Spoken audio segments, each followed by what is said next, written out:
家里的燃气灶打不着火，或者是打着火之后一松手就灭，怎么办？其实维修很简单。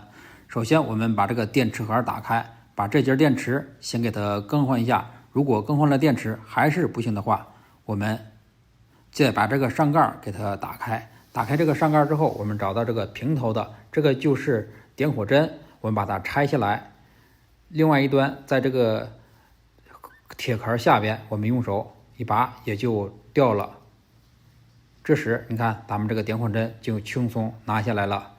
拿下来之后，我们从网上买这种通用型的点火针和感应针，我用的这个品牌就是燃链品牌的，性价比非常高，使用也很方便。首先我们把上边这个螺丝给它拧下来，拧下来之后我们从下往上穿，你看这样我们给它穿进去之后，接着再把刚才拆下的这个螺丝给它固定上。调整高度的时候，这个平面和这个小孔对齐就可以。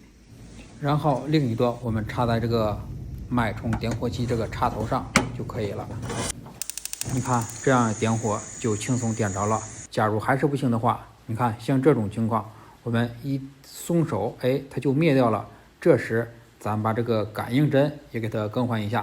平时咱们叫一次维修师傅上门安装，怎么也得180块钱，现在只需要10几块钱就可以自己动手轻松解决，既能节省一大笔开销，也能提高咱们自己的动手能力。大家可以家里边备一套，以备不时之需。